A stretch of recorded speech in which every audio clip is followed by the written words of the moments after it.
ಮಾ ಲೀಲಾವತಿ ಪಾಟೀಲ್ ಕಾಲುವೆಹಳ್ಳಿ. ನನಗೆ ಈ ಥರ ತೊಂದರೆ ಇತ್ತು. ನಾನು ಮಾಗನೂರು ಹಾಸ್ಪಿಟ್ಲ್ ಒಳಗೆ ಬಂದು ನನಗೆ 1 ವಾರ ಕಂಪ್ಲೀಟ್ ಆರಾಮಾಗಿದೆ. ನಾವು ಹತ್ರ ಪದೇ ಪದೇ 1 ವಾರ 15 ದಿವಸಕ್ಕೊಮ್ಮೆ ಬಂದು ಚೆಕ್ ಮಾಡಿಸ್ಕೊಂತ ಇದ್ದೀನಿ. ಆಮೇಲೆ ಸರ್ ಕಡೆ ಬಂದಿವಿ. ಅವೆಲ್ಲ ರಿಪೋರ್ಟ್ ತಗೊಂಡು ಸರ್ ಕಡೆ ತೋರಿಸು ಅಂದರು. ಇದು ಮಾಗನೂರು ಸರ್ ಕಡೆ ತೋರಿಸು ಅಂದ್ರಿ. ಆ ರಿಪೋರ್ಟ್ ಯಾರು ಗಣೇಶ್ ಡಾಕ್ಟ್ರು ಅವ್ರ ಕಡೆ ತೋರಿಸ್ರಿ. ಅವ್ರ ಪರಿಚಯದ ನನಗೆ ನೀವು ಏನಾರ ತಿಳ್ಕೊಳ್ರಿ ಅಂದರು. ಅವ್ರ ಕಡೆ ತಂದು ಚೆಕ್ ಮಾಡಿ ತೋರಿಸಿದೆ ಎಲ್ಲ.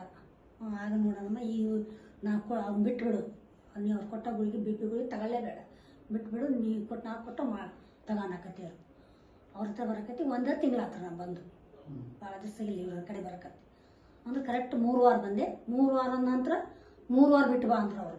ಇವತ್ತು ಬಂದೆ, 1ನೇ ತಾರೀಕಿಗೆ ಬಂದಾಗ ಇವತ್ತು ಬಂದನ್ರಿ. ಅದು ಒಂದು ಸ್ವಲ್ಪ ಭಾಳ ಕಂಟ್ರೋಲ್ ಆಗೈತೆ, ಭಾಳ ಕಂಟ್ರೋಲ್ ನಿಜವಾಗ್ಲೂ. ಆಮೇಲೆ ನನಗೆ ಗ್ಯಾಸ್ಟ್ರಿಕ್ ಭಾಳ ಆಗ್ತಾ ಬರೋದು, ಊಟ ಸರಿ ಹೋಗೋದು. ಊಟ ಚೆನ್ನಾಗಿ ಮಾಡ್ತೇನೆ ರೀ, ಊಟ. ಆಮೇಲೆ ನಿದ್ದು ಬರುತ್ತೈತಿ. ಆಮೇಲೆ ಬೇದಿ 2-3 ಸರಿ ಬೇದಿ. ಒಂದೊಂದ್ಸರಿ ಖಾರ ಜಾಸ್ತಿ ಹಸಿ ಖಾರ ತಿಂದಿರ್ತೀನಿ, ಬೇದಿ ಆಗ್ತದೆ ಬಿಡ್ರಿ, ಅದೇನು ತೊಂದರೆ ಇಲ್ಲ ನನಗೆ. ಅದು ಆಮೇಲೆ ಎಲ್ಲ ಕರೆಕ್ಟ್ ಅದರಿ, ಆರಾಮದಿರಿ. ಮತ್ತೇನು ಇದ್ಯಾಕೆ ಆಗಬೇಕು, ಆರಾಮಾಗವಲ್ದ ನನಗೆ. BP ಆಗೈತೋ ಯಾತ್ರಿಂದ ಆಗೈತೋ ಅಂತ ನನಗಿದು. ಹಂಗಾಗಿ ಇವ್ರ ಕಡೆ ತೋರಿಸಿದ ಮೇಲೆ 1 ತಿಂಗಳಾತ್ರ ಇವ್ರ ಕಡೆ ಬರಕತ್ನ. ಇವರು ಮತ್ತೆ 3 ವಾರ ಬಿಟ್ಟು ಬಂದ್ರೆ ಇವತ್ತು ಬಂದೆ. 1ನೇ ತಾರೀಕಿಗೆ ಬಂದೋಗಿದ್ದೆ. ಇವ್ರು ಹೇಳಿ ಸೇಮ್ ಗುಳಿಗೆನ ತಗೊಂಡ್ರಿ. ನಾನು ಈಗ ಒಂದು ಸ್ವಲ್ಪ ಎಲ್ಲ ಕಂಪ್ಲೀಟ್. ಅದು ತ್ರಾಸ ಸಿಕ್ಕಿತ್ತಲ್ರಿ ನನಗೆ, ಬಡಿಯೋದು ಅಂದಾಗ ಹಿಂದಕ್ಕೆ ಹೋದ್ರಿ, ಅದು ಮತ್ತೆ ಬಡಿಯೋದ್ರಿ. ಸಮಾಧಾನ ಮಾಡ್ತಾಳೆ ಉದ್ದೇಶಕ್ಕೆ ಹೋಗಿ ಮಲಿ ಬಿಡ್ತಿದ್ದೆ. ಆ ಕಲ್ಲು ಮರಲಾಗಲಿ ಎಲ್ಲರೂ ಒಟ್ಟು ನನಗೆ ಕೆಲಸನ ಮಾಡೋದು.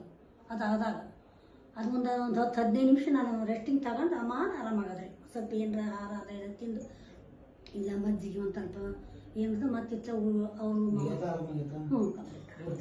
ಆರಾಮಾಗೈತ್ರಿ. ಗಟ್ಟಿ ಪರವಾಗಿಲ್ರಿ. ಮೊನ್ನೆ ಒಂದು ಸ್ವಲ್ಪ ನಂಗೆ ಆತ್ರಿ. ತಕ್ಷಣ ಆರಾಮಾತ್ರಿ, ಏನು ಅನಿಸ್ಲಿಲ್ಲ. ಈಗ ಅವ್ರ ಹತ್ರ ಬಂದ್ಮೇಲೆ 1 ತಿಂಗಳಿಗೆ ನನಗೆ ಒಂದು ಸ್ವಲ್ಪ ಆರಾಮಾಗೈತಿ ಅಂತ ಹೇಳ್ತಾನೆ ನೋಡ್ರಿ.